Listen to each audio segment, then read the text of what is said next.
نحمده ونصلي على رسوله الكريم اما بعد فاعوذ بالله من الشيطان الرجيم بسم الله الرحمن الرحيم كل من في السماوات والأرض كل الله كتب على نفسه الرحمة ليجمعنكم إلى يوم القيامة لا ريب فيه الذين خسروا أنفسهم فهم لا يؤمنون وله ما سكن في الليل والنهار وهو السميع العليم قل أغير الله أتخذ وليا فاطر السماوات والأرض وهو يطعم ولا يطعم قل إني أمرت أن أكون أول من أسلم ولا تكونن من المشركين قل إني أخاف إن عصيت ربي عذاب يوم عظيم من يصرف عنه يومئذ فقد رحمه وذلك الفوز المبين وَإِن يَمْسَسْكَ اللَّهُ بِضُرٍّ فَلَا كَاشِفَ لَهُ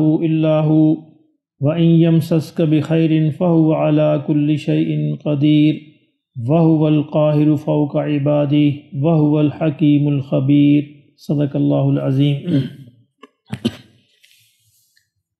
قل فرمایا آپ کہہ دیجئے لمن ما فی السماوات والارض، کون ہے جو آسمانوں اور زمینوں میں ہے۔ یہ مشرکین عرب بھی یہ بات مانتے تھے کہ آسمان و زمین کا خالق اللہ ہی ہے، یعنی وہ یہ نہیں کہتے تھے کہ ہمارے بتوں نے پیدا کیا، صرف یہ کہتے تھے کہ بت جو ہے اللہ سے دلوانے کا ذریعہ ہے، بتوں کے ذریعے ملتا ہے، اللہ براہ راست ہمیں نہیں دیتا۔ فرمایا کہ آپ ان سے پوچھئے کہ وہ کون ہے جو آسمانوں میں اور زمین میں ہے، کس کی وجہ سے آسمان و زمین قائم ہیں، اپنے آپ تو قائم نہیں ہیں، وہ کون ہے؟ قل للہ، فرمایا کہ ان کو بتا دیجیے اللہ ہی ہے، وہ اللہ ہی ہے، کسی بت کا، کسی دیوی دیوتا کا، کسی کا فرشتے کا، کسی نبی کا، کسی کا کوئی کمال نہیں ہے، یہ سارا کا سارا اللہ نے بنایا ہے، اللہ ہی نے تھام رکھا ہے، اللہ ہی چلا رہا ہے تنہا۔ کتب علی نفسہ الرحمہ، میں اس نے فرض کر لیا ہے، لکھ لیا ہے اپنے لیے رحمت کو، یعنی رحمت اللہ نے خود اپنے اوپر فرض کر لی ہے، اسی وجہ سے وہ انسانوں کو فوری طور پہ سزا نہیں دیتا۔ یعنی کائنات میں، اس دنیا میں کتنے انسان ہیں جو اللہ کی معصیت کرتے ہیں، نافرمانی کرتے ہیں، گستاخی کرتے ہیں، اسی کا کھاتے ہیں اور اسی کی نافرمانی کرتے ہیں، کیوں ان کو سزا نہیں دیتا؟ کیوں کہ اس نے اپنی رحمت کو اپنے ساری صفات پر غالب رکھا ہے، اس کی رحمت جو ہے باقی ساری صفتوں پر غالب ہے۔ ایک تو یہ ہے، دوسرا یہ کہ لَيَجْمَعَنَّكُمْ إِلَى يَوْمِ الْقِيَامَةِ، فرمایا ہم تم کو سب کو ضرور یوم قیامت ایک جگہ جمع کریں گے۔ یہ بھی اللہ کی رحمت ہے، یعنی ایک رحمت دنیا کے اندر موجود ہے، وہ یہ ہے کہ سب کو دیتا ہے، برابر دیتا ہے، نافرمانی معصیت کی وجہ سے کسی کو روکتا نہیں، نہ ہوا روکتا ہے، نہ پانی روکتا ہے، نہ اس کی سانس روکتا ہے، نہ کھانا پینا روکتا ہے، سب کو دے، چونکہ وہ رحیم ہے۔ اور دوسری اس کی رحمت کا مظہر قیامت کا دن ہے، قیامت کا دن بھی اصل میں اللہ کی رحمت کا مظہر ہے۔ کیوں کہ اللہ اگر دنیا کے اندر جتنے بھی لوگ ہیں اللہ کے وفادار ہیں اور اللہ کی فرمانبرداری کرنے والے ہیں، اگر ان کو ان کا اجر نہ ملے تو پھر اللہ رحیم نہ ہوا۔ ان کا اجر دینے کے لیے ضروری ہے کہ اللہ قیامت کا ایک دن برپا کرے جس میں گستاخوں کو سزا ملے اور جو فرما بردار ہے ان کو جزا ملے اور ان کو اس کا انعام ملے، کیونکہ یہ دنیا کی اتنی صلاحیت نہیں کہ اس کے اندر پورا عذاب یا ثواب دیے جا سکے۔ ایک قاتل کو آپ ایک ہی دفعہ قتل کر سکتے ہیں، اگر اس نے 100 قتل بھی کیے ہوں تو آپ اس کو ایک دفعہ قتل کر سکتے، یہ اس کی سزا نہیں ہے۔ اس نے 100 قتل کیے ہیں، آپ ایک دفعہ قتل کر کے اس کی پوری سزا نہیں مل سکتی۔ اس کے لیے اللہ نے آخرت کا دن رکھا ہے کہ جہاں پوری سزا ملے گی اور جزا بھی پوری کی پوری ملے گی۔ فرمایا اس نے چونکہ اپنی رحمت کو اپنے اوپر غالب کر رکھا ہے، اس لیے فرمایا کہ ہم تم کو قیامت کے دن جمع کریں گے تاکہ تم میری رحمت کا مظہر دیکھو۔ لا ریب فی، اس دن کے آنے میں کوئی شک نہیں ہے۔ الذین خسروا انفسہم، وہ لوگ جنہوں نے اپنے آپ اپنا نقصان کر لیا ہے، فہم لا یؤمنون، وہ بس وہی اس پر ایمان نہیں رکھتے، یعنی جو بیوقوف بنے ہوئے ہیں، ڈھیٹ بنے ہوئے ہیں، اپنے عقل و شعور کا استعمال نہیں کرتے، وہی قیامت کے دن کا انکار کرتے ہیں، وہی اس پر ایمان نہیں لاتے۔ وَلَهُ مَا سَكَنَ فِي اللَّيْلِ وَالنَّهَارِ، فرمایا اللہ ہی کا ہے جو رات کے اندر ٹھہرتا ہے، دن کے اندر چلتا ہے، یعنی اس کائنات کا نظام جو ہے رات کو ایک ٹھہراؤ کا شکار ہو جاتا ہے اور دن کے اندر وہ نظام جو ہے چل پڑتا ہے۔ اور میں وہ کس نے بنایا؟ یہ بھی اللہ ہی کے حکم سے ہے۔ وَهُوَ السَّمِيعُ الْعَلِيمُ، اور وہی اللہ جو ہے وہ سننے والا بھی ہے اور جاننے والا بھی ہے۔ فرمایا آپ ان سے کہہ دیجئے، کل آپ کہہ دیجئے، اغیر اللہ اتخذ ولیہ، کیا میں اللہ کے علاوہ کسی اور کو اپنا کارساز بناؤں؟ نہیں، کس طرح ممکن ہو سکتا ہے؟ کیونکہ فاطر السماوات والارض، وہ اللہ تو آسمان و زمین کا پیدا کرنے والا ہے، اور کوئی کارساز کیسے بن سکتا ہے؟ جو آسمان و زمین کا پیدا کرنے والا ہے، جو ان کا مالک ہے، جو ان کو چلا رہا ہے، اسی کو میں اپنا کارساز بناؤں گا، اسی کو اپنا ولی بناؤں گا۔ وَهُوَ يُطْعِمُ، اور وہی مجھ کو کھلاتا ہے، وَلَا يُطْعَمُ، اور وہ اس کو نہیں کھلایا جاتا، یعنی وہ کھانے پینے سے بے نیاز ہے، کھانے پینے سے ماورا ہے، وہ کھلاتا ہے، اس کو کوئی نہیں کھلاتا، اس کو کھانے پینے کی حاجت ہی نہیں۔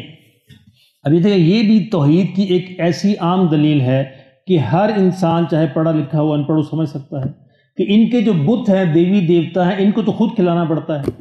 ہم دیکھیں مندروں کے اندر بتوں کے آگے کھانے رکھتے ہیں، یہ بت تو خود ان کے محتاج ہیں اپنے کھانے پینے میں، اپنے بنانے میں۔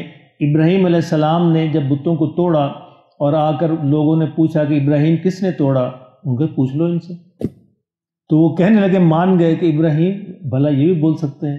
ان کو پاگلوں پھر کیوں نہیں سمجھتے؟ جو بول ہی نہیں سکتے، جو سن ہی نہیں سکتے، پھر ان کو تم خدا مانتے ہو؟ تو اللہ نے کہا جن کو تم خود کھلاتے ہو ان کو خدا بناتے ہو۔ یہ چھوٹا سا آیت کا ٹکڑا ہے، وَهُوَ يُطْعِمُ وَلَا يُطْعَمُ، پوری اس کے اندر دلیل موجود ہے کہ وہ اللہ وہ ہے جو تمہیں کھلاتا ہے، تم اس کو نہیں کھلاتے، جبکہ بت اور جو غیر اللہ ہیں ان کو تمہیں کھلانا پڑتا ہے، تم خود انہیں کھلاتے ہو، ان کو پالتے ہو، تو جن کو تم پالتے ہو، جن کو تم کھلاتے ہو، وہ تمہارے خدا کیسے بن سکتے ہیں؟ ابراہیم علیہ السلام نے اپنے باپ کو بتایا نا، باپ نے کہا کہ ایسے کرو، ستارے کو خدا مان لو، کہ ابا جی ستارہ تو ڈوب جاتا ہے، اچھا سورج کو مان لو، ابا جی سورج بھی ڈوب جاتا ہے، تو میں جو ڈوبنے والا ہے، جس کو زوال ہے، میں اس کو خدا کیسے بناؤں؟ تو جس کو انسان خود کھلائے اس کو خدا کیسے مانا جا سکتا ہے؟ قل انی امرت ان اکون اول من اسلم، فرمایا کہ اللہ آپ ان سے کہہ دیجئے کہ تم تو بہت دور کی بات ہے، مجھے بھی یہی حکم ملا ہے ان اکون اول من اسلم، کہ میں سب سے پہلے فرما برداری کروں اللہ کی، میں سب سے پہلے اس کے آگے سر جھکا دوں، سب سے پہلے اللہ کا بن جاؤں۔ ولا تکونن من المشرکین، اور میں مشرکوں میں سے نہ بنوں۔ قل انی اخاف ان عصیت، فرمایا آپ ان سے یہ بھی کہہ دیجئے، انی اخاف، کہ میں ڈرتا ہوں، کس سے؟ ان عصیت ربی، اگر میں اللہ کی نافرمانی کروں، عذاب یوم عظیم، اس بڑے دن کے عذاب سے، کہ میں بھی اس سے ماورا نہیں ہوں، مجھے بھی کوئی ایگزمپشن حاصل نہیں ہے، کوئی استثناء نہیں ہے مجھے، اگر میں بھی نافرمانی کروں گا تو مجھے بھی اس بڑے دن عذاب بھگتنا پڑے گا۔ تو یہ تو خیر ممکن نہیں تھا کہ اللہ کے نبی نافرمانی کریں، لیکن یہ ان کو اصولی طور پر بتایا گیا کہ اللہ کے ہاں کوئی بھی کسی کو بھی استثناء حاصل نہیں ہے، کوئی بھی کرے گا چاہے وہ انبیاء ہی کیوں نہ ہو، اگرچہ وہ نہیں کرتے تو پھر ان کو بھی عذاب بھگتنا پڑے گا۔ اس لیے اے لوگو تم، یعنی کیا ہے؟ اے لوگو تم سمجھ جاؤ، اے لوگو تم سمجھ جاؤ، من یصرف عنہ یومئذ فقد رحمہ، فرمایا آپ ان کو یہ بھی بتا دیں کہ جس کو اس دن عذاب سے بچا لیا گیا، جس کو اس دن عذاب سے ہٹا دیا گیا، فقد رحمہ، تو وہ ہے اصل جس پر اللہ نے رحم کی، جس کو عذاب سے اللہ نے بچا لیا اس دن، تو وہ ہے اصل میں جس پر اللہ نے رحم کیا۔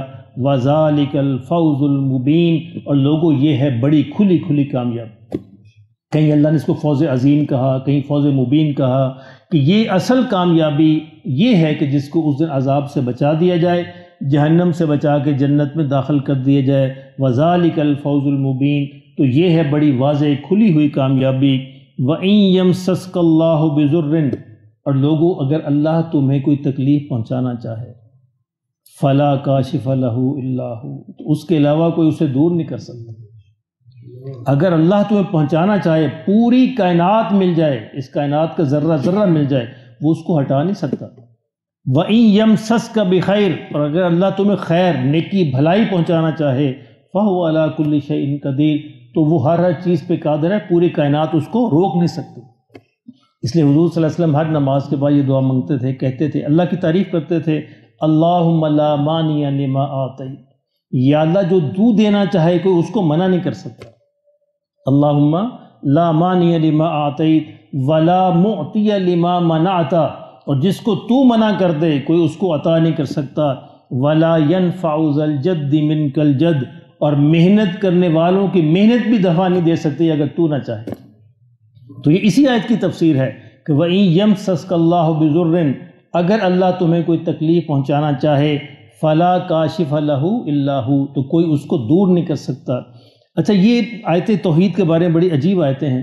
ہم سمجھتے ہیں نا، وہ جی فلاں کو نظر لگ گئی، فلاں کو جادو ہو گیا، فلاں کو ٹونا ہو گیا، فلاں کو تعویذ پڑ گئے۔ اگر اللہ چاہے تو پھر ہی ہوتا ہے، کیوں جی؟ اللہ کے بغیر چاہے ہو سکتا ہے؟ نہیں، ممکن ہی نہیں ہے۔ اس لیے سب سے پہلے اللہ کی طرف رجوع کرنا چاہیے، یعنی کچھ بھی ہو جائے، چاہے تعویذ ہو، جادو ہو، ٹونا ہو، سحر ہو، آسیب ہو، نظر، جو بھی ہو، سب سے پہلے اللہ کی طرف رجوع کرنا چاہیے۔ یا اللہ تو چاہے تو سب کچھ ہٹا سکتا ہے، کوئی چیز تیرے بغیر تو اثر نہیں کر سکتی، تیرے حکم کو بغیر تو حکم کیوں کرتی، اثر کیوں کرتی ہے؟ آزمائش کے لیے۔ تو اس لیے بجائے اس کے ادھر ادھر انسان بھاگے، جو اللہ کے رسول نے جو چیزیں بتائی ہیں اس کو پڑھے، اس سے دعا کرے، انشاءاللہ ختم ہو جائے گا۔ کسی عملیات کی ضرورت نہیں، کسی بابے کی ضرورت نہیں، کسی کے پیچھے بھاگنے کی ضرورت نہیں، اللہ کے رسول نے بتا دیا ہے صلی اللہ علیہ وسلم۔ یقین سے کیجئے، اللہ کی قسم کھا کے کہا جا سکتا ہے کچھ بھی اثر نہیں کرے گا، کیوں کہ اللہ کا وعدہ ہے۔ وَإِن يَمْسَسْكَ اللَّهُ، اگر اللہ تمہیں نقصان پہنچانا چاہے کوئی ہٹا نہیں سکتا، اور اگر اللہ تمہیں خیر پہنچانا چاہے کوئی اس کو روک نہیں سکتا، کیوں کہ وَهُوَ عَلَى كُلِّ شَيْءٍ قدیر، اللہ ہر چیز پر قادر ہے۔ وَهُوَ الْقَاهِرُ فَوْقَ عِبَادِهِ، اور وہ اپنے بندوں پر پورا کنٹرول رکھتا ہے، پورا غلبہ ہے اس کا، غلبہ اسی کا ہے۔